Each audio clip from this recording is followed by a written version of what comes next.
खतरा लगा रहता है।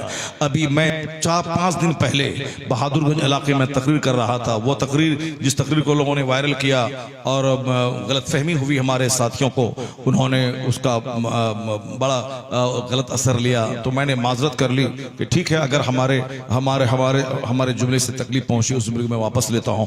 हालांकि मैं कभी कभी तकरीरों में, वो नेट पर मौजूद है मेरी बहुत सारी तकरीरें, कि इमाम की तनख्वाह 25-25 हज़ार रुपये कर दिए जाएं। एक इंजीनियर की तनख्वाह है, हमारा भांजा कमाता है बेंगलोर में 25,000, वहाँ 2.5-3 लाख भी तनख्वाह है, लेकिन उसका रैंक अलग अलग है। तो 25,000 जनरली इंजीनियर की तनख्वाह होती है प्राइवेट कंपनियों में, और इमाम की तनख्वाह भी 25,000 देने की मैंने तरकीब बताई है लोगों को। अगर मोहल्ले में 100 लोग रहते हैं तो 100 लोग रहते हैं, अगर जो लोग 30-30 हज़ार माहाना कमाते हैं, 1 लाख महीना कमाते हैं, वो सब अपनी 1 लाख आमदनी जिस अल्लाह ने दिया है उसी रब के नाम पे 1,000 रुपये माहाना वो मस्जिद के लिए आप दे दें। जहां 1 लाख हमको मिले अल्लाह ने दिया, हमने 1,000 मस्जिद में दे दिया। अगर 100 की आबादी है बड़े बड़े शहरों में, एक मोहल्ले की 100 लोगों ने 1-1 हज़ार रुपये दिया, मंथ में 1 लाख रुपए हो गए। ये आसानी से 1 लाख कमाने वाले को 1,000 रुपये देना कोई भारी बात नहीं है। 50,000 महीना कमाने वाले को भी दीन की खिदमत के नाम पे 1,000 रुपये देना कोई भारी बात नहीं है। जो बिजनेसमैन हैं, जो डेली 10,000 20,000 कमाते हैं, उनका भी महीने में 1,000 रुपये देना कोई भारी बात नहीं है। अगर 100 आदमी 1-1 हज़ार रुपये दिए तो 1 लाख रुपए हो गए। 1 लाख रुपए में 50,000 रुपये माहाना तनख्वाह इमाम की हो सकती है, बाकी 50,000 रुपए से दूसरे सारे काम हो सकते हैं। मैंने इस तरह के मशवरे दिए हैं। नहीं 100 आदमी, 50 की आबादी है, 1-1 हज़ार दे तो 50,000, 25,000 रुपए इमाम की तनख्वाह दे, ताकि 24 घंटे की वो मुलाजमत है और वह इमाम साहब 24 घंटे आपके इसमें बंदे रहते हैं। भले ही वो आपके पास रहते हैं, समझ में आता है कोई काम नहीं है फजर से लेकर जोहर तक, वो रहते हैं आपके, जनाजे की नमाज पढ़ना है, फातिहा पढ़नी है, दम कर देना है, बहुत सारे प्रॉब्लम्स आते हैं। तो 25,000 रुपए का इंतजाम आसानी से गांव देहात में भी हो सकता है। मैंने ये मशवरा कौम को दिया है कि कैसे पैसा कलेक्ट होगा। जुमा के दिन सारे लोग 50 रुपए करके मस्जिद में दें, उससे भी बहुत सारी रकम आ जाएगी, जिससे तनख्वाह देने में आसानी हो जाएगी। मैंने ये सारी तरकीबें बताई है कि अगर इंजीनियर की तनख्वाह 25,000, इमाम की तनख्वाह 25,000, और एक आदमी अपने बेटे को आलिम बनाए कि इंजीनियर बनाए, यहाँ सिर्फ पैसा है, वहाँ पैसा भी है और जन्नत भी है, नमाज भी है मस्जिद में। तो आदमी अपने बेटे को इंजीनियर बाद में बनाएगा और हमारी थोड़ी सी कोशिश से आलिम दीन वह पहले बनाएगा। क्योंकि इंजीनियर बनाया तो 25,000 रुपए कमा के सिर्फ दुनिया कमाएगा, और अगर आलिम बनाया तो 25,000 रुपए भी मिल जाएंगे और नमाजों की पाबंदी के बदले जन्नत भी मिल जाएगी, दुनिया और आखिरत दोनों मिल जाएगी। मैंने इस तरह की मिसालें दी हैं, मशवरे दिए हैं लोगों को। और कहीं मैंने अपने नौजवान साथियों को मशवरा देते हुए कहा, अगर हालात ऐसे नहीं है कि लोग आपको 1,50,000 दे सके, तो वहां आप अपने ये जो बदन है, जवानी, असल कमाई का दिन है जवानी का। बचपन में तो लोग खेल में गुजार देते हैं, बुढ़ापे में तो 1 दर्जन बीमारी हो जाती है, दांत में, आंख में, पेट में, घुटने में, टखने में बीमारी। बुढ़ापे में लोग पैसे के मोहताज हो जाते हैं दूसरों के सामने, कि पैसा दीजिए मुझको, हम दवाई कराएंगे, बेटे पैसा दे और इलाज करवाएं। जवानी का जो क्रीम पीरियड होता है वही है पैसा कमाने का पीरियड होता है। उस पीरियड में अच्छे ढंग से खूब पैसे कमाए जाएं और पैसे को बचाए जाएं, ताकि अगर बुढ़ापा अल्लाह दे दे तो उन दिनों में इस पैसे से मदद मिल जाए, ताकि दूसरों के सामने दवाई के लिए हाथ न फैलाए। तो जो जवानी का दिन है, क्रीम दिन है, भूखा रहकर, प्यासा रहकर, रात रात भर जागकर, वो मेहनत करके, कुदाल चला के, फैक्ट्री में रह करके, बिजनेस करके, सफर करके, मेहनत करके कमा सकता है। तो जवानी का पीरियड कमाने का पीरियड भी है, इबादत का पीरियड भी है, और ये दोनों मौका मिला हुआ है। आप जवान हैं, मौलाना हैं, इमाम हैं, तो क्या हुआ, आप जवान हैं, आपके बदन में ताकत है, उसका इस्तेमाल करके आप किताबों का मुताला करें, स्कूल में पढ़ाएं, मदरसे में जाके पढ़ाएं, मस्जिद से 10,000, मदरसे से 10,000, 20,000 कमाएं, आराम से खुशहाल जिंदगी बसर करें। अगर नहीं इस तरह का माहौल है तो फिर आप बिजनेस करें। लोग अब बच्चे इसको बोझ समझते हैं, लेकिन जब आप नमाजों की पाबंदी के साथ आप बिजनेस करेंगे तो लोग बुरा नहीं समझेंगे। बुरा उस वक्त समझते हैं जब आप बिजनेस के चक्कर में नमाज छोड़ने लगे, 5 टाइम में 2 टाइम आने लगे, तब लोग बुरा समझते हैं। अगर 5 टाइम नमाज की पाबंदी मस्जिद में हो, उधर हलाल तरीके से बिजनेस भी हो, तो लोग उसको नहीं बुरा समझते। बुरा वहां के बिजनेस से पढ़ के झूठ बोलने लगा, नमाज छोड़ने लगा, उसको बुरा समझते हैं। तो अब वहां मैंने नौजवान दोस्तों को एक ऐसा मशवरा दिया था, मगर कुछ जुमले उसमें जल्दीबाजी में निकल गए। होता है आदमी, जैसे बहुत सारे जुमले निकल जाते हैं, जज्बात में उस जुमले निकल गए, तो उससे तकलीफ हुई। मैंने उस जुमले से रुजू कर लिया, चलो आपको तकलीफ पहुंची है तो मैं उसको वापस लेता हूं। अल्लाह ताला आलिमों की इज्जत में इजाफा फरमा दे। मगर मेरी सोच ये थी, जो आप समझ रहे हैं, आप समझ गए नहीं मेरी बात? आप समझ, मेरी कहने की सोच ये थी, मेरा ये मशवरा था, मैंने ये कहा। वहां मेरी 2 घंटे की तकरीर हुई। अब तो पूरी तकरीर में से सिर्फ 1 मिनट वो काट करके उलमा किराम को नाराज करवा दिया गया। ये यूट्यूब वाले ऐसा कभी मत करें, गलत तरीके से एक जुमला काट के अपना सब्सक्राइबर बढ़ाने के लिए और साहब बढ़ाने के लिए ये सब गलत काम करते हैं। हालांकि सख्ती तो यही है कि आइंदा जलसों में ये सब का कोई इस्तेमाल ना हो। तकरीर सुने, दिल में नोट करें और घर जाएं। पहले नहीं था ये सारा काम, मगर दिल में लोग सुनते थे तो 100 साल तक उस तकरीर को याद रखते थे लोग। हमारे वालिद साहब कहते थे कि 40 साल पहले एक मौलाना आए थे, बड़ा जलसा हुआ था, नाखून काटने का तरीका बताया था। आज तक मुझको वो तरीका याद है। नाखून काटने का तरीका आपको मालूम नहीं होगा, आप उठाए, ब्लेड उठाया, आप शुरू काट दिए शुरू। आप पूछे मुफ्ती आजम खलीफा से नाखून काटने का तरीका क्या होता है? दाहिने हाथ की शहादत की अंगुली से स्टार्ट करना है, उसके बाद वाला नाखून काटना है, फिर ये काटना है, फिर ये काटना है, फिर इसकी छंगुलियों को काटना है, फिर इसका, फिर इसका, फिर इसका, फिर इसका, फिर लास्ट में इस अंगूठे का, यानी यहां से दाहिने हाथ से यहां से शुरू, इसी अंगूठे पे आके खत्म। ये है तरीका, सुन्नत तरीका नाखून काटने का। मैंने किताब में तो बाद में पढ़ा, पहले मेरे वालिद साहब ने बताया कि ये तरीका मैंने आलिम दीन की ज़बानी जलसे में मैंने तकरीर में सुनी थी, उसके बाद से मैं इसी तरह से नाखून काटता हूं। तो बाप को अगर सुन्नत तरीका मालूम हो तो बेटा किताब पढ़े बगैर बाप से सुन के सुन्नतों को सीख जाता है। तो इसलिए जलसे जुलूस में जब भी जाएं वहां गौर से सुने। ये यूट्यूब, व्हाट्सएप, फोटोग्राफी सबको बंद करे। दिल का फोटो कैमरा जिंदा कर दे। इधर तकरीर हो और दिल गटागट उसको टेप कर ले, और इतना टेप हो कि जिंदगी में कभी यहाँ का फोटो खत्म ही नहीं होता है। कैमरा का फोटो डिलीट हो जाता है और दिल में जो फोटो हो वो क़यामत तक वो डिलीट नहीं होता है। इसलिए इन सारे खुराफात वाहियात जो झगड़े की जड़ है, इन सबों को खत्म करें और दिल को बेदार करें, दिल को जिंदा करें, दिल से सुने और दिल में आलिम दीन की मोहब्बत को जगह दें, उनकी बात गौर से सुने, सारी जिंदगी उनकी बात आपके साथ रहेगी। वही मैंने वहां 2 घंटे तकरीर करने से पहले मैंने 1.5 घंटे की तकरीर एक दूसरी जगह मैंने की थी। वो बहुत बड़ा कम्प्लेक्स है साहब, वो अमानत कम्प्लेक्स है। उस कम्प्लेक्स यानी पूरे इस इलाके में गांव देहात के बाजार में उतना जबरदस्त मार्केट मैंने कहीं नहीं देखा। चूंकि उनको लोग अमेरिका रहते हैं, डॉक्टर है, वो बहादुरगंज में उन्होंने एक जबरदस्त मार्केट बनाया और वही कम्प्लेक्स में प्रोग्राम था। जो उसका कम्प्लेक्स का प्रोग्रामर था, जो मालिक था, वो रहता है सिलीगुड़ी में है, मगर मेरी तकरीर सुनने के लिए सिलीगुड़ी से यहाँ आया था। तो वहां पे उन्होंने 1.5 घंटे की तकरीर हुई। सुनने के बाद मैंने शराब की मुजम्मत, और चूंकि मुझको मालूम हुआ था कि वो दौलत की फरावानी की वजह से शराब के आदी हो गए हैं, और फिर उसके हार्ट का बाईपास सर्जरी तो नहीं बल्कि यहाँ स्टंट लग चुका है, जो कैसे होता है वो लग चुका है उसका। क्यों? शराब पीने की वजह से।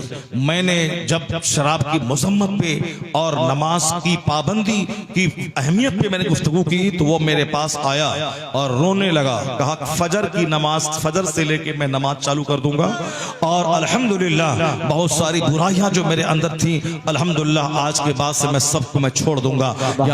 शराब से भी तौबा किया और फिर नमाज को जो छोड़ता था उससे भी तौबा किया, वो नमाजी बन गए। वहीं पे अरबों का, करोड़ों का मकान है, उन्होंने सच्ची तौबा की। दिल जिस दिन जाग जाए वही उसके लिए सवेरा है। सच्ची तौबा करें और तमाम बुराइयों से बचें। यकीन जाने कि जिंदगी में सच्ची खुशी अगर मतलूब है तो उसका कोई रास्ता नहीं है अच्छा खाना, अच्छा पहनना, अच्छा मकान, अच्छी गाड़ी, वरना हम लोग जिंदगी में उतना कमा नहीं पाएंगे जितना एक दिन में अडानी कमाता है। अगर 40,000 नजराना मुझको डेली लोग दें और इमाम साहब को भी 40,000 माहाना तनख्वाह दें, फिर भी जिंदगी में मैं उतना कमा नहीं पाऊंगा जितना कि एक दिन में अडानी कमाता है, एक दिन में अंबानी कमाते हैं, एक दिन में लाखों लाख करोड़ों करोड़ कमाने वाले। मगर उसकी जिंदगी में जब सुकून नहीं है, वो भी चेहरा सूखा रहता है। तो एक दिन में 10 लाख कमाने के बाद सूखा है, तो हम एक साल में 10 लाख कमाने के बाद सुकून कहां से ढूंढेंगे? पता चला कि सुकून वहां नहीं है। अगर तलाश करना है तो सुबह बिस्तर से कड़ाके की सर्दी में उठ जा और वजू करके, अल्लाह ने गरम गरम पानी का इंतजाम किया है। देहातों में चापाकल है, शहरों में नल है, तो सारा पानी ठंडा है तो हाथ जैसे बर्फ की तरह गल जाएगा। लेकिन देहातों में हैंड पाइप है, गर्मी का दिन हो, प्यास लगी हो, हैंड पाइप चलाओ, ठंडा ठंडा पानी अल्लाह देता है। और जाड़े के दिन में हैंड पाइप चलाओ, अल्लाह गर्म पानी अंदर से देता है। गर्मी के जमाने में ठंडा पियो और जाड़े के जमाने में गर्म पानी से वजू करो और नहाओ और पियो, और उसके बाद जाके मस्जिद में 2 रकात नमाज पढ़ ले। जो मुकेश अंबानी के खरबों के मकान में जो करार नहीं है, वो अब फजर की 2 रकात में अल्लाह करार था फरमा। नारे तकबीर, नारे रिसालत, मसलके आला हजरत, पैगामे आला हजरत, नारे तकबीर, नारे रिसालत। शराब को मुतलक तलाक दे दे, एक बच्चा एक बूंद तक ना पिए, न शराब की भट्टी में जाए, न शराब का गिलास छुए, न शराब पीने वाले को प्रमोट करे, उससे नफरत करे समाज के सारे लोग। शराबी मोहल्ले के लिए, समाज के लिए, पूरे इलाके के लिए नासूर होता है। सच्ची तौबा करके नेक बने, अल्लाह माफ कर देगा। चाहे 10 साल शराब पिए हो तो क्या हुआ, सच्ची तौबा करके आज नेक बन जा। सच्ची तौबा, दोबारा फिर शराब नहीं पीना है। जैसे गाय के थन से दूध निकले दोबारा ना जाए। सच्ची तौबा कर ले, अल्लाह पूरे 10 साल के सारे गुनाह को माफ फरमा देगा। अल्लाह तो चाहता है कि मेरा बंदा सच्ची तौबा करके आ जाए, लौट जाए। सच्ची तौबा कर ले, तौबा का मतलब होता है लौट जाना, लौट जा, तौबा कर, अल्लाह गुनाहों को माफ कर देगा। अगर अल्लाह अरहमुर राहिमीन नहीं होता तो तेरे एक एक गुनाहों की पकड़ करके तबाह बर्बाद कर देता, लेकिन अल्लाह रब्बुल इज्जत अरहमुर राहिमीन है। अगर 10 साल 20 साल गुनाह करने के बाद भी सच्ची तौबा हुई तो तौबा के पहले के सारे गुनाहों को अल्लाह माफ कर देता है। लेकिन नमाज अगर छोड़ा तो नमाज वाला, नमाज तेरे जिम्मे से माफ नहीं होगी। नमाज 15 साल से फर्ज हो जाती है, बास कैफियतों में 15 साल के बाद से नमाजें फर्ज हैं। नमाज अगर आपने 25 साल में शुरू की तो यह 10 साल की नमाज आपके जिम्मे कज़ा रहेगी। चाहे 25 बार उम्रा और 50 हज कर रहे हैं, मगर यह 10 साल की नमाज बतौर क़ज़ाए उम्री आपको अदा करना ही पड़ेगा। इसलिए शराब पीने वाला गुनाह है, तौबा किया माफ, मगर नमाज वाला गुनाह, तौबा करने से नमाज छोड़ने का गुनाह तो माफ होगा, मगर असली जो नमाज है वो नमाज माफ नहीं होगी, उसको तो पढ़ना पड़ेगा, अदा करना ही पड़ेगा। इसलिए अपने बाल बच्चों की घुट्टी में नमाज पिला दें ताकि बच्चा 4-7 साल के बाद नमाज पढ़ने लगे, और 10 साल के बाद उसको मार के नमाजी बना दें ताकि बाद में परेशानी ना हो। ये बच्चा इनकार ना कर दे कि मैं नमाज नहीं पढ़ूंगा, क्योंकि अभी छोटा है, बच्चे माँ बाप के इख्तियार में है, बाप उसे मार के पढ़ा सकता है। इसलिए पढ़ाएं ताकि जवान होने के बाद बच्चा यह फैसला कर ले, जिस तरह जिंदा रहने के लिए खाना जरूरी है, उसी तरह मुसलमान बने रहने के लिए नमाज पढ़ना जरूरी है। जिस तरह नमाज पढ़ने के लिए, खाना खाने के लिए किसी को सिखाया नहीं जाता कि नमाज खाना खा ले, बंदा अपनी जरूरत महसूस करता है कि खाने के बगैर मैं जिंदा नहीं रह पाऊंगा, उसी तरह आदमी सेट कर ले कि नमाज के बगैर मैं मुसलमान बना नहीं रह पाऊंगा। दिमाग जहां सेट हुआ तो खाना भी टाइम पे होगा, नमाज भी टाइम पे हो जाएगी। सुभान अल्लाह। और नमाज तमाम बुराइयों से बाज रखती है, रोकती है। दाढ़ी आप नहीं रखते हैं, नमाज पढ़ रहे हैं तो धीरे धीरे अंदर से बात पैदा होगी, दाढ़ी भी रखना चाहिए। नमाज पढ़ते हैं, अगर शराब पीने के पहले आदी थे, शर्म होगी कि नहीं अब मुझे उस गली में कदम नहीं रखना है जिस गली में हमारे करोड़ों गुनाह हो चुके हैं। नमाज बुराइयों बेहयाइयों से रोकती है, इसीलिए सबसे बड़ा फर्ज है नमाज। नमाज छोड़ना सबसे बड़ा गुनाह है। उसकी पाबंदी से औरतों में नरमी पैदा होती है, शौहर की फरमाबरदारी पैदा होती है। बच्चे जब नमाजी होते हैं तो माँ बाप की खिदमत करने लगते हैं, माँ बाप का चेहरा देखकर हज मबरूर का अज्र कमाते हैं। और अगर नमाजी नहीं बना, वो कभी कभार सुन लिया तकरीर में माँ बाप की खिदमत करना चाहिए, 2 दिन करेगा फिर तीसरे दिन बिगड़ जाएगा। लेकिन अगर वो नमाजी बन गया है तो फिर जान ले कि वो जानता है कि अल्लाह की खुशनुदी माँ बाप की खुशनुदी में है, अल्लाह की नाराजगी माँ बाप की नाराजगी में है। इसीलिए वो अपनी जन्नत बचाने के लिए वो फर्ज भी अदा करता है और माँ बाप की खिदमत भी करता है। इसलिए अपने घर को और अपने गांव को नूरानी, रूहानी और जन्नती माहौल बनाने के लिए मर्द औरत का सबका नमाजी बनना जरूरी है। जिस दिन वो नमाजी बन जाए, दूसरे सारे गुनाह ऑटोमेटिक कम होते चले जाएंगे। और ये बात कब पैदा होगी, नेकों से दोस्ती करेंगे। दोस्त के घर जाएं, वो नमाज पढ़ रहा, आप नहीं पढ़ेंगे, आपको बुरा लगेगा। दोस्त के घर जाएंगे, वो कुरान पढ़ रहा, आप नहीं पढ़ेंगे, आपको बुरा लगेगा। चोर के पास जाने से चोरी की कैफियत पैदा होती है, नमाजियों के पास जाने से नमाज पढ़ने का मजाज मिल जाता है। इसलिए अल्लाह ने फरमाया इन्नल्लाह युहिब्बुल मुत्तकीन, अल्लाह मुत्तकीन से दोस्ती करता है। जब अल्लाह जिससे दोस्ती करे तो अल्लाह ताला बेपनाह इनामात से मालामाल करता है, इज्जत देता है, शराफत देता है, करामत देता है, उसको मकबूलियत देता है। और उनसे जो दोस्ती करे उनकी दोस्ती की झलक उसमें भी पैदा हो जाती है। जिस तरह दुनियादार की दोस्ती दुनियादार बनाती है, उसी तरह दीनदार की दोस्ती आपको हमको सबों को दीनदार बना देती है। अल्लाह तबारक व तआला हमको और आपको सबों को दीनदार बनने की तौफीक अता फरमाए। दीनदारों के सरदार, दीनदारों के इमाम आज की तारीख में सरकार आला हजरत फाजिल बरेलवी रज़ी अल्लाह ताला अन्हु है। उनसे सच्ची मोहब्बत कीजिए, इश्क रसूल मिलेगा, नजदियत व वहाबियत से आप बचेंगे। उनसे सच्ची मोहब्बत कीजिए, नमाज रोजे की पाबंदी का मजाज पैदा होगा। उनसे सच्ची मोहब्बत कीजिए, राफिजियत के मनहूस फितने से भी आप बच जाएंगे। उनसे सच्ची मोहब्बत कीजिए, ये जो नियाजी के नाम पे बेनमाजी गिरोह है उससे भी आप बच जाएंगे। इस फितनों फसाद के वक्त में ईमान का बचा रहना, नमाज रोजे हज और ज़कात के अमाल का बचा रहना, शरीयत का बचा रहना इसके लिए आसान है जो आला हजरत से सच्ची मोहब्बत करता हो। और जो उनसे नफरत करता हो उनका चांस रहता है या तो वह नियाजी बन जाए, या राफिजी बन जाए, या नजदी वहाबी बन जाए, या शरीयत का मुनकिर तरीकत के नाम पे ढोंगी बन जाए। इसलिए अमाल और अकीदा दोनों के सुधारने का इस दौर में सबसे मजबूत रस्सी है सरकार आला हजरत की मोहब्बत की रस्सी, मसल के आला हजरत की रस्सी। माशाअल्लाह आपने तहफ़्फ़ुज़ मसल के आला हजरत कॉन्फ्रेंस किया, अल्लाह तबारक व तआला आपके गांव में बरकतें अता फरमाए।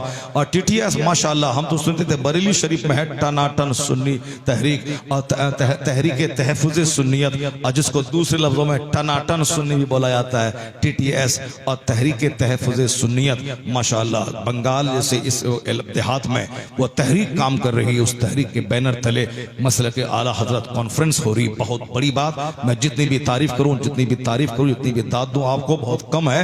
बस ये रिश्ता बना, ताल्लुक बना रहे, ताकि आपके मरने के 100 साल के बाद आपके बच्चे इसी TTS तहरीक मसल के आला हजरत कॉन्फ्रेंस करें और ये बोलें कि आज 100वां जलसा हो रहा है, ताकि आप चले भी जाएं तो आपकी यादगार कायम रहे, ताकि बच्चे जान लें कि मेरे आबा अजदाद नेक थे, तो नेकी करने का हौसला हमें उनसे ही मिला है। अल्लाह ताला इस महफिल को कबूल फरमाए, आमीन। व आखिर दाअवाना अल्हम्दुलिल्लाह। बहुत अच्छा।